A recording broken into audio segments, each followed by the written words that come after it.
quand le coup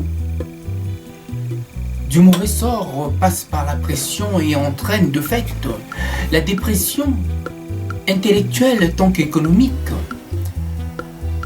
avouez que il y a là mais de quoi s'interroger.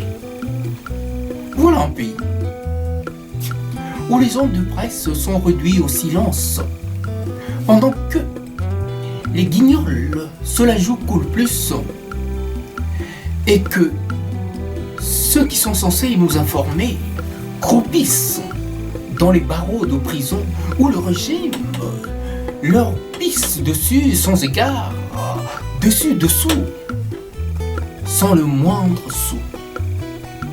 Tel est le sort de ces flambeaux de la presse congolaise que sont devenus Mike Mukebai,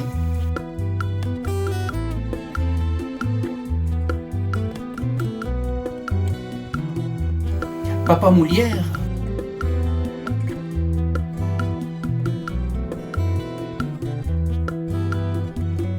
et tant d'autres j'en passe, dont on a élu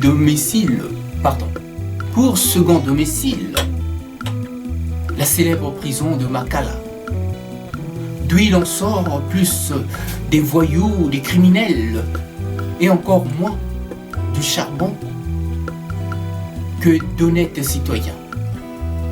Makala voulant simplement dire charbon. Voilà. Dans quelle stupidité et dans quelle situation de contraintes nous sommes soumises. Véritable crise en hémorragie interne. Tel est le lot réservé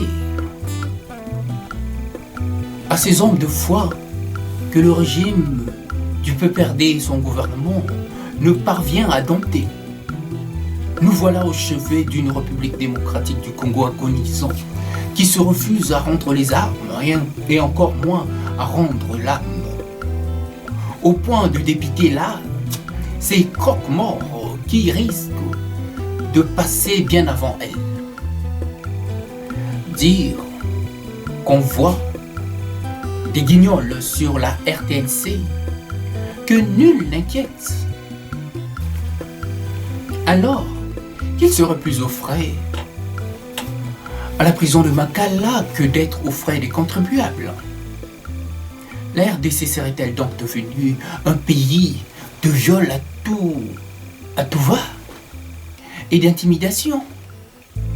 Viol des femmes à l'échelle industrielle, viol de la Constitution par les guignols de la Cour et du gouvernement en place, viol des droits humains, viol et intimidation de la presse qui s'oppose au mauvais coup du genre, viol et intimidation de l'opposition et à toute opposition au régime.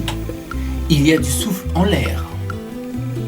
Et ils n'ont qu'à bien se tenir s'ils ne tiennent pas compte de ce qui vient, mais de se passer au Burkina Faso de Thomas Sankara, fauché là par Blaise Compaoré, et voilà très vite repris par le peuple.